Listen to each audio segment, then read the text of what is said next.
Baik, saya bacakan pertanyaan. Mengapa, pertama, manusia hidup di dunia hanya sesaat? Mengapa hukuman Allah di akhirat kekal? Mohon jelaskan bentuk keadilan di sini. Sama halnya juga kalau kita balik.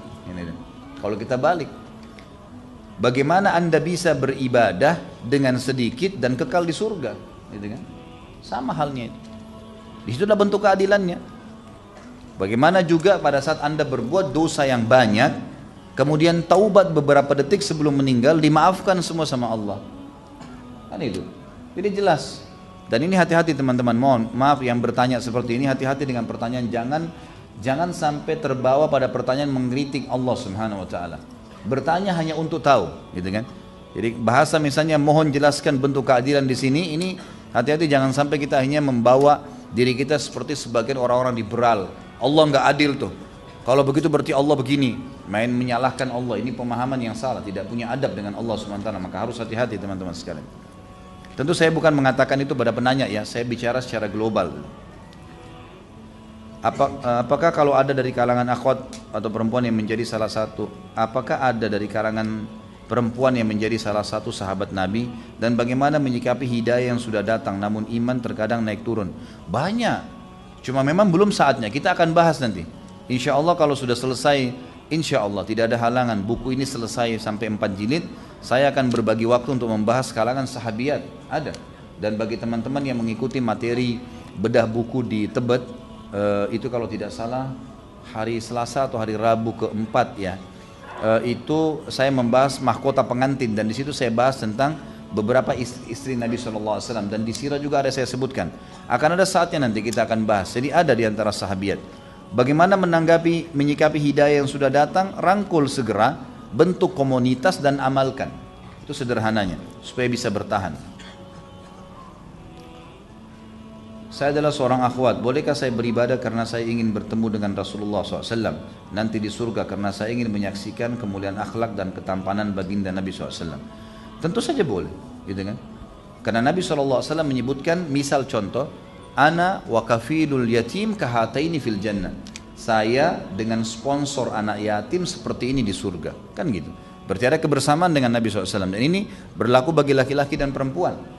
Hadis yang lain riwayat Baihaqi dengan sanad hasan, saya pemimpin kata Nabi SAW di sebuah kem istana surga, di tempat rendah surga bagi orang-orang laki-laki atau perempuan yang meninggalkan perdebatan walaupun mereka dalam keadaan benar. Sudah pernah saya ajarkan nih.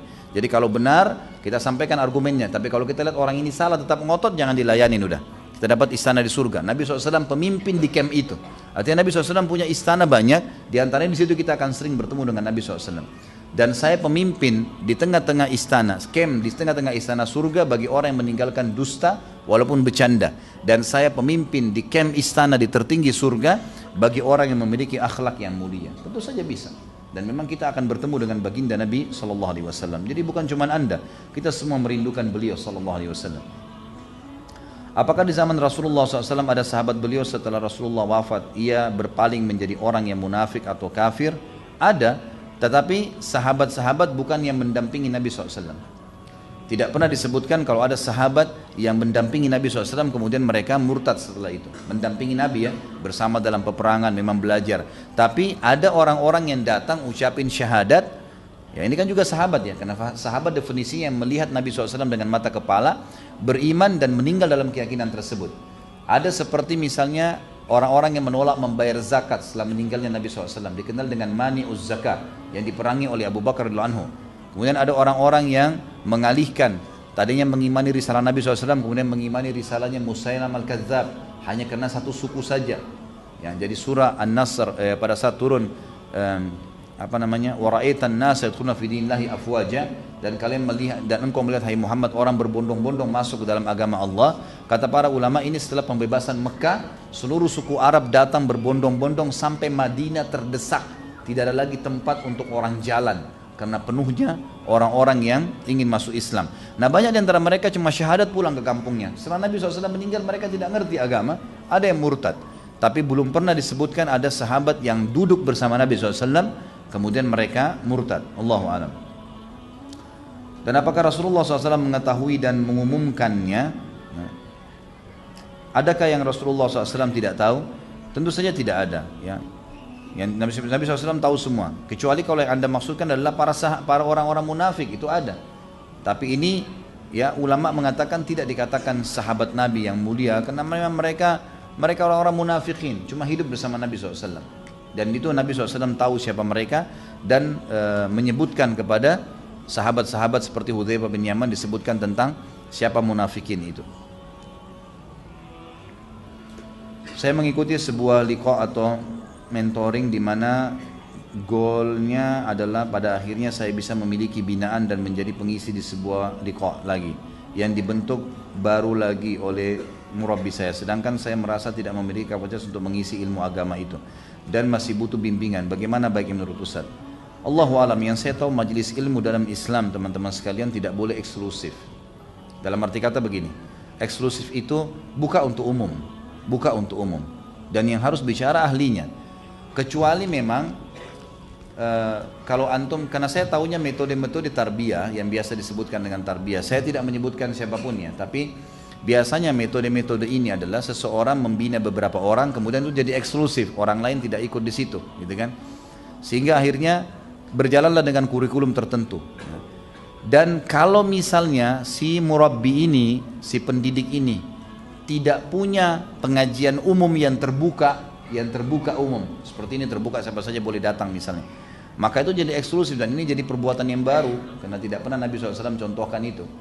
Tetapi kalau seandainya dia membuat misalnya di kelas, dia ngajar di kampus, ada murid-muridnya, murid-murid ini memang karena tingkat 3 kuliah, maka anak SD, anak SMP, SMA tidak boleh masuk karena belum levelnya. Itu di kelas ya, karena dia seperti model-model kampus sekarang, maka itu lain. Sementara si pendidik ini punya pengajian umum yang orang boleh hadir semua, itu nggak masalah ya. Seperti kasus misalnya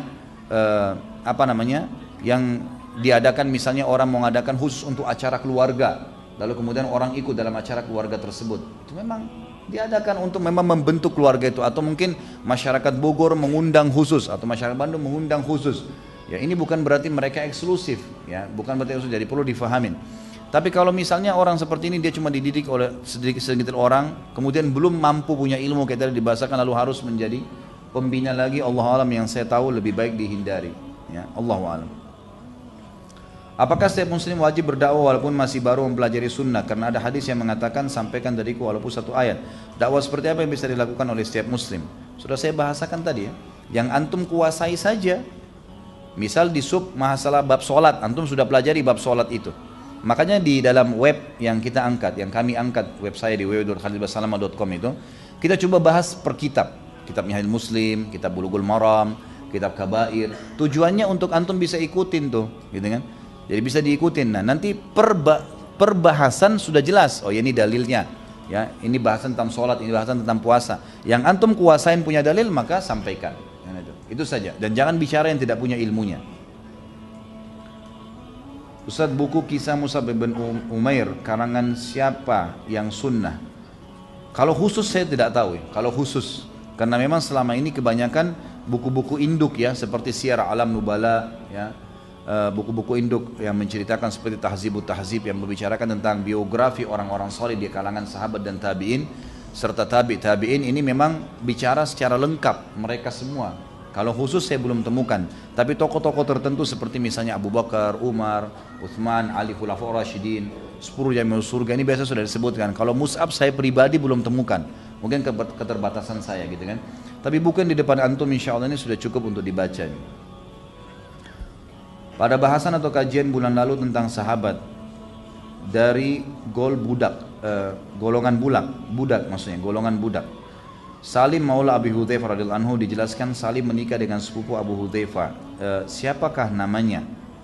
Sama sepupu Abu Hudzaifah itu kalau saya tidak salah Zainab.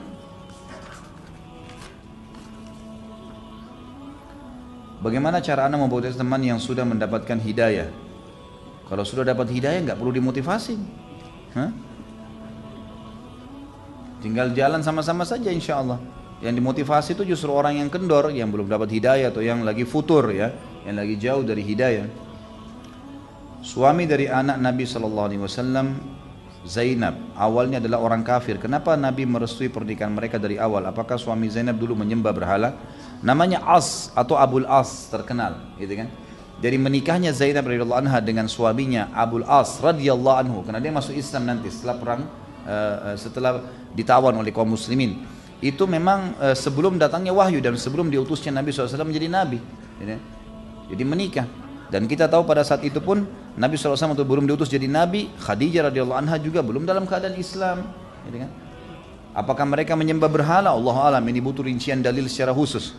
Tapi yang jelas memang pada saat itu belum ada wahyu yang turun. Bagaimana cara mendakwai keluarga yang masih melakukan bid'ah? Tidak usah dikasih contoh ya dalam pertanyaannya. Jadi nasihatin apa adanya. Tugas kita hanya menyampaikan, target dakwah penyampaian. Ya, sisanya adalah haknya Allah Subhanahu Wa Taala. Jangan pernah antum dakwah targetnya penerimaan, karena kalau tidak diterima kita kecewa. Ya, kita akan kecewa, gitu kan? Belum masuk waktu? 5 menit lagi, baik. Jadi sampaikan saja teman-teman sekalian, sampaikan apa? Setahu saya ini tidak ada sunnahnya, gitu kan, diingatkan. Dan yang ada sunnahnya itu yang seperti ini. Dan usahakan dalam berdakwah juga teman-teman sekalian selalu kita punya solusi ya, solusi. Jadi kita ingatkan kepada perbuatan sunnah, ya itu jauh lebih baik daripada kita menghardik dari masalah bid'ahnya. Itu lebih baik. Datangkan pengganti untuk dia tinggalkan perbuatan yang salah. Bagaimana agar kita tetap istiqomah dalam proses hijrah? Proses hijrah kita sementara terkadang selalu ada godaan untuk kembali berbelok dan melakukan dosa atau hal yang tidak disenangi oleh Allah SWT. Harus tegar, karena syaitan itu lemah. Syaitan hanya membisikkan, jangan terpengaruh dengan dia. Diingatkan, digambarkan, isti'adah, a'udzubillahi minasyaitonirrajim. Teringat masa lalu dulu berzina, masa lalu dulu pacaran, masa lalu minum khamr, masa lalu apalah segala macam, a'udzubillahi minasyaitonirrajim. Lawan, gitu kan? Kemudian tadi saya bilang, usahakan selalu hadir majelis ilmu, bentuk komunitas dan amalkan ilmunya. Ini penting, sehingga nanti insya Allah kita akan terjaga. Ada seorang ustadz, setiap kata-katanya selalu dengan dalil sunnah dan Al-Quran. Akan tetapi tingkah lakunya tidaklah sama dengan apa yang dia ucapkan. Apakah kita masih wajib mendengar atau mengabaikan saja? Tentu saja yang kita ambil adalah sesuatu yang kita tahu ada dalilnya, ilmu, gitu kan? Kalau masalah kita tahu dia tidak mengamalkannya, ya Allahu alam, tidak boleh dipukul rata. Mungkin ada sesuatu alasan udzur. Kita tidak tahu. Kalau antum merincikan benar-benar dia tidak lakukan padahal dia tahu dalilnya, jangan ambil ilmu dari dia. Orang ini bukan qudwah, bukan suri tauladan. Tapi jangan spontan. Saya pernah gini teman-teman, punya pengalaman pribadi. Saya pernah selesai sholat di Masjid Nabawi. Subhanallah, saya keluar, kemudian saya lihat ada satu orang syekh, tapi saya tidak kenal beliau siapa. Waktu saya masih kuliah di Madinah. Beliau keluar dari Masjid Nabawi dan rupanya beliau butuh kamar kecil. Saya waktu itu mengejar untuk bertanya. Pikiran saya adalah sederhana. Saya ingin mengejar beliau menggunakan waktu jalan dari pintu masjid ke kamar kecil. Pada saat saya datang, Assalamualaikum Syekh, saya jawab, terus dijawab sama dia, Waalaikumsalam. Terus saya bilang saya mau bertanya, dikasih isyarat. Maksudnya saya belum bisa sekarang, gitu kan? Saya waktu itu sempat sejenak terpukul. Kenapa ya ditolak padahal ini pertanyaan agama gitu. Baiklah, berjalan waktu saya mengekang perasaan itu. Dan sampai subhanallah saya mulai terjun di dakwah, saya mulai mempelajari agama ini lebih dalam. Kemudian baru saya tahu, emang subhanallah ada keadaan-keadaan tentu kita nggak bisa menjawab, gitu kan? Mungkin pada saat itu kalau kita bersangka baik dengan saudara kita, mungkin dia kebelet kencing, kebelet buang air besar, memang tidak layak, atau mungkin subhanallah maaf ada ludah di mulutnya yang dia harus buang. Ya kita tidak tahu karena dia berikan isyarat, gitu kan?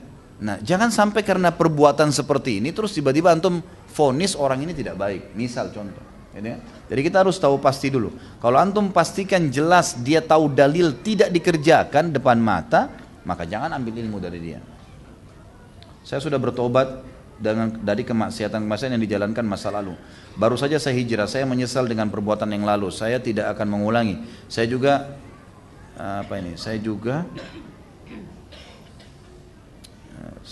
tinggalkan Saya coba melakukan amal-amalan belajar ilmu dan memberikan diri kepada Allah. Pertanyaannya, kenapa hati saya belum tenang? Selalu galau dan gelisah, ada saja yang terjadi. Apa masih banyak dosa yang melekat? Bagaimana hati saya bisa mendapatkan ketenangan yang sebenarnya? Iya, kalau galau itu masih ada dosa. Galau itu jawabannya karena masih ada dosa. Jadi antum berbanyak istighfar, lebih ikhlaskan lagi, gitu kan? Salah satu, ini sebagian ulama mengatakannya dalam masalah tazkiyatun nafs, salah satu yang bisa dikatakan dosa itu masih ada kalau seseorang masih terbayang-bayang. Berarti dia masih punya bekas, gitu. Maka coba beristighfar kepada Allah SWT, murnikan niat. Karena kalau kita betul-betul sudah taubat nasuha dan Allah bersihkan, maka insya Allah kita berusaha ngingat pun tidak teringat dosa itu. Allahu a'lam. Baik, pertanyaan terakhir di sini. Bagaimana cara mendidik anak supaya rajin sholat? Karena selama ini jika disuruh sholat susah sekali gitu. Ya tentu saja kita berusaha menyampaikan, menasihatin, membuat mereka cinta, memberikan contoh di depan mata mereka. Mulailah dengan kalau sholat ajak anak-anak, mulailah dengan menyebutkan fadilah-fadilahnya, dan kemudian berikan hadiah-hadiah berhubungan dengan masalah sholat itu. Mungkin begitu, Allahu a'lam. Mudah-mudahan apa yang kita bahas hari ini bermanfaat, dan semoga Allah SWT memberkahi majelis kita dan juga menjadikan ini tambahan amal buat kita di hari kiamat nanti. Sebentar. Dan kita berdoa kepada Allah SWT, semoga seluruh muslimin di Palestina, di Syria, di Yaman, di Irak, di Myanmar, dimanapun mereka berada, Allah berikan kemenangan, ikhlaskan niat mereka, Allah menangkan mereka dari musuh-musuh mereka, dan Allah juga partisipasikan kita bersama mereka di pahala, baik dengan doa dan harta, juga dengan jiwa kita. Dan semoga Allah dengan kemahamurahannya menyatukan kita semua di surga firdausnya tanpa hisab, semana ia satukan kita di majlis ilmu yang mulia ini. Kalau benar dari Allah, kalau rasa dari saya mohon dimaafkan. Subhanakallahumma wa bihamdika, asyhadu an la ilaha illallah, astaghfirullah wa atubu ilaih. Wassalamualaikum warahmatullahi wabarakatuh.